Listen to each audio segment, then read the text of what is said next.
hverjum 90 mínútum fellur nægt sólarljós á jörðina til þess að knýja orkuþörf heimsins í heilt ár.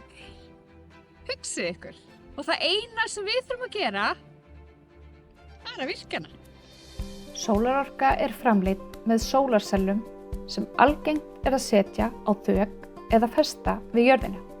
Í dag kemur 7% rafmagns heimsins frá sólarorku en innan 5 ára er gert ráð fyrir að hlutfallið verði 20%. Þessi öri vöxtur stafar af lækkandi kostnaði við sólarsellur, háþróaðri tækni og einfaldri uppsetningu. Endingartími sólarsella er 25 til 30 ár með lágmarks viðhaldi. Sólarorka hefur sannað sig á norðlægum slóðum með svipuð birtuskilyrði og Ísland, þar á meðal í Finnlandi og Noregi og meira að segja á Svalbarða. En virka sólarsellur eitthvað á Íslandi? Hér er aldrei sól.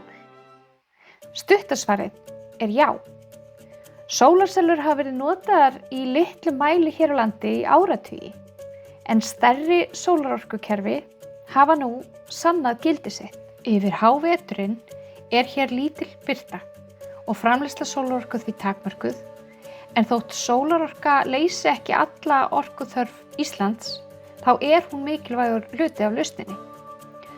Sólarorkutæknin er orðin betri en nokkru sinni fyrr og framleiðslan hefst við lægri birtuskilyrði en áður og þess vegna er hún stundum kölluð birtuorka. Sólarsellum líður betur í kulda en hita sem eykur nýtni sellana, auk þess sem endurkast frá snjó, sjó og vötnum magnar upp framleiðsluna. Á björtustu mánuðunum á Íslandi framleiða sólarsellur rafmagn langt fram á kvöld, jafnvel allan sólarhringinn. Rafmagnið er svo hægt að geyma á rafhlöðum og nota þegar þörf er á. Sumarið 2024 setti Alar upp pilotverkefni á Seltjarnarnesi. Er að ræða sólarsellur á húsþakskúrs sem stendur við heimahús. Kerfið samanstendur af 10 sólarsellum og 15 kWh rafhlöðu. Úr verkefninu höfum við fengið rauntölur sem sýna við hverjum að búast af stærri kerfum hér á landi.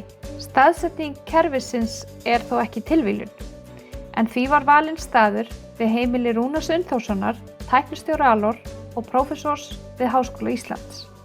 Þegar birtan er næg er sólarorkan í forgangi og knýr íbúðirnar í húsinu beint.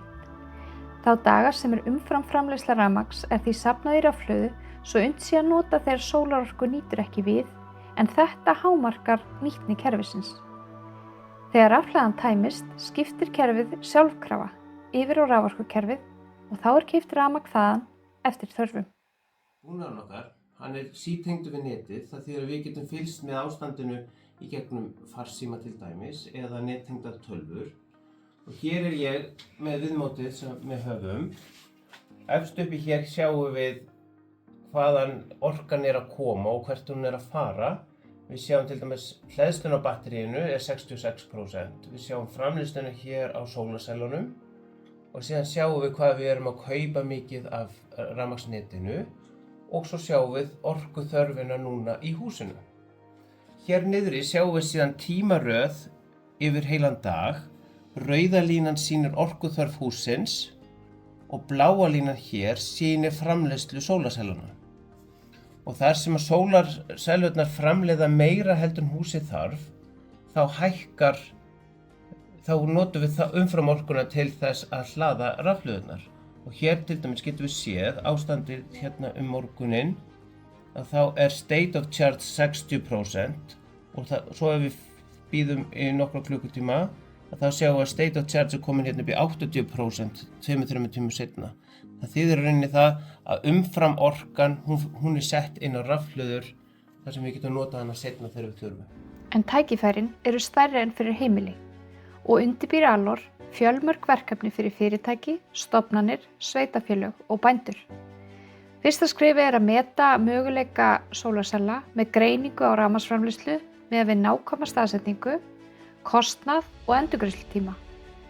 Sérfræðingar Alor hafa unnið slíkar forgreiningar fyrir fjölda viðskiptavina sem veitir aðilum upplýsingar til þess að stíga næstu skref. Með sólarorku geta fyrirtæki og stofnanir lækka rafmagnskostnað og aukið orkusjálfstæði sitt. Hækkandi raforkuverð og óvissa þróun þess kallar á nýjar lausnir.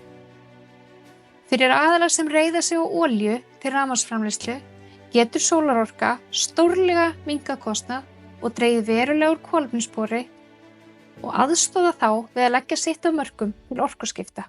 Að fjárfesta í sólarorku er umhverfisvænt val og stuðlar þannig að sjálfbærri og grænni framtíð.